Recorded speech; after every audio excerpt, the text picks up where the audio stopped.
Hi, welcome to the second in the five-part series, the explanation of my creative hierarchy. If you've watched part 5, you saw the description of the therapeutic creative. In this video, I will be discussing the hobbyist creative. Of course, the other 3 tiers are number 3, the professional, number 4, the amateur, and, number 3, the professional, number 2, the amateur, and number 1, the artist. But today, or in this video, we are discussing the hobbyist. The best way to describe the hobbyist is to simply give an example. Take a lawyer who performs in a garage band, and he gets together on Saturday afternoon and rehearses with his friends. And then they go to some bar that they hang out in on Saturday night and they play. And people come ostensibly to hear them play. They actually do not have an audience.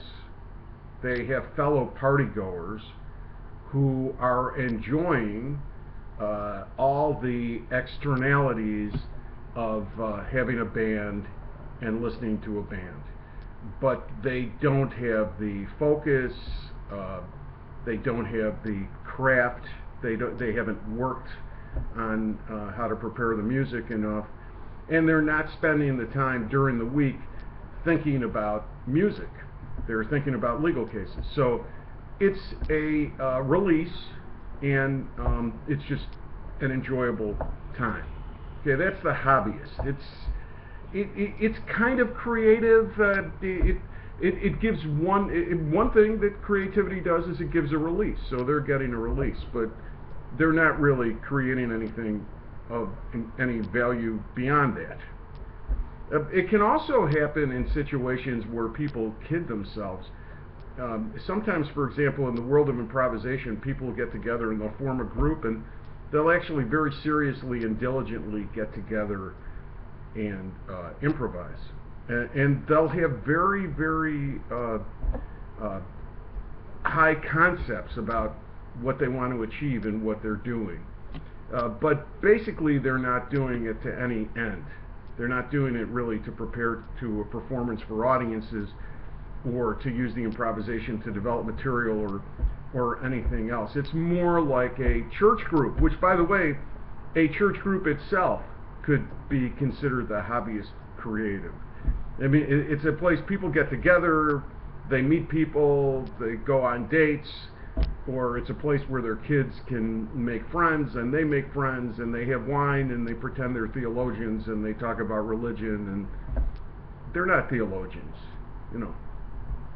I mean, they're barbers and lawyers and whatever. So the hobbyist is basically somebody that basically they're doing the creativity as a social activity for a sense of release. So we make the distinction between the hobbyist and the therapeutic creative. The therapeutic creative is doing it to understand themselves. So they do it for an audience of 1. The hobbyist does it in community with others, but they do it for the purpose of having a kind of release and an involvement with the community. The problem is that hobbyists also often start believing that they know a lot more than they do.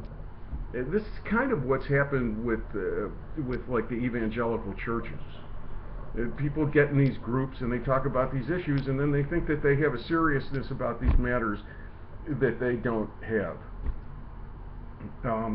Actually, I should reconsider. Maybe therapeutic should be above the hobbyist, because at least what a therapeutic is doing is for that audience of 1, they're actually doing some good. I mean, they're trying to understand their lives.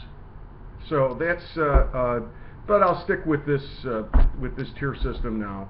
So this is tier 4, the hobbyist creative, and next up is going to be the profession.